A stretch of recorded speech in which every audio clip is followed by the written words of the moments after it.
খাবার খেলে আমরা আমাদের ত্বককে এবং আমাদের যে চুল আছে ইন্টারনাল বিউটিটাকে অনেক সুন্দরভাবে ধরে রাখতে পারবো।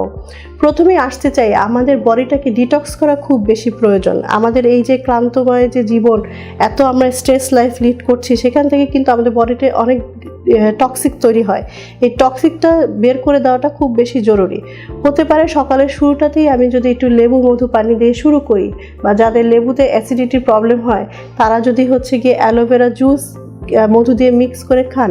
আবার যাদের গিয়ে অ্যালোভেরাতে প্রবলেম থাকে তারা যদি চাইলে একটু অ্যাপেল সিডার ভিনেগার আপনি খেতে পারেন, তাহলে কিন্তু আমাদের বডিটা দিনের শুরুতেই ডিটক্স করে নিতে পারি।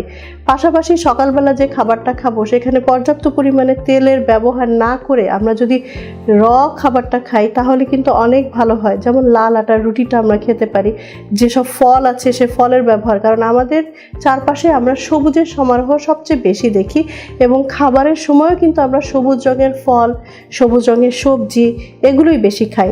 কিন্তু আমাদের আশপাশে যে হলুদ এবং কমলা রঙের সবজি আছে, ফল আছে, লাল রঙের সবজি আছে, বেগুনি রঙের সবজি এবং ফল আছে, এগুলোর ব্যবহারও কিন্তু আমাদের করতে হবে, এগুলোর খাবার খেতে হবে। তাহলে হবে কি, মাল্টি কালার থেকে মাল্টি ভিটামিন আমাদের বডিতে আসবে এবং আমাদের স্কিনের গ্লোয়িংটা অনেক বেশি বেড়ে যাবে। যেমন আমরা আনার খেতে পারি, তারপর বিভিন্ন ধরনের যে আঙুর খেতে পারি এবং বিটের রস খেতে পারি। বিটের রস কিন্তু আমাদের শরীরের জন্য অনেক ভালো অ্যান্টিঅক্সিডেন্ট। বিশেষ করে ভিটামিন এ এবং সি টাইপের যে অ্যান্টিঅক্সিডেন্ট সমৃদ্ধ খাবারগুলো আছে সেগুলো কিন্তু আমাদের স্কিনের সৌন্দর্য বজায় রাখে, আমাদের বডির যে অ্যান্টি এইজিং সেটা ধরে রাখতে সাহায্য করে, আমাদের যে বডি ডিটক্স করতে সাহায্য করে।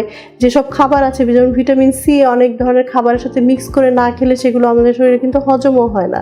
তো খেয়াল রাখতে হবে যে আমাদের প্রতিদিনকার খাবারে যাতে অবশ্যই 5 থেকে 6 সার্ভিং আমরা অবশ্যই কি করব, ফল এবং সবজি জাতীয় খাবার আমরা রাখবো।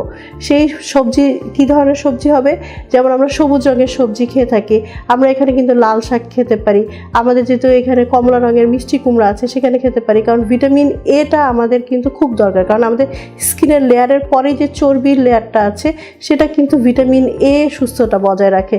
সো এই এ জাতীয় খাবার যেগুলো আছে সেগুলো কিন্তু আমাদের খেতে হবে।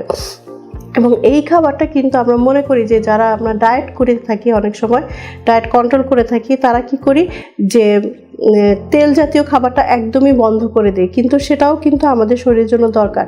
একটা পর্যাপ্ত পরিমাণের তেল কিন্তু আমাদের বডিকে আমাদের দিতে হবে, কারণ এই যে ভিটামিন এ জাতীয় যে চর্বি আমাদের যে আছে লেয়ারটা, এটা সুস্থতা সেটা করার জন্য ভিটামিন এ অ্যাবজর্পশনের জন্য তেল দরকার। এই তেলটা আমরা কি দিয়ে খেতে পারি, নর্মালি কি আমরা যে ধরনের তেল ব্যবহার করি সেটা না করে অলিভ অয়েল যদি ব্যবহার করি সেটা কিন্তু আমাদের হার্টের জন্য যেমন সুস্থ ভালো থাকবে, আমাদের শরীরের জন্য আমরা সুস্থতা বজায় রাখতে পারবো। পাশাপাশি আমাদের পর্যাপ্ত পরিমাণে পানি খেতে হবে, জুস খেতে পারি, কারণ যারা আমরা বাইরে কর্মজীবী আছি তারা কিন্তু বেশি পানি খেতে পারি না। সেক্ষেত্রে যদি আমরা ডাবের পানি ব্যবহার করি, খেতে পারি, যে বিভিন্ন জুস খেতে পারি, সেখান থেকেও কিন্তু আমাদের বডিটা ডিহাইড্রেট হয়ে যায়, হাইড্রেশনের যে প্রবলেমটা থাকে সেটা অনেক ভালো হয়ে যায়। পাশাপাশি আমরা কি করব, স্যুপ জাতীয় খাবার খেতে পারি।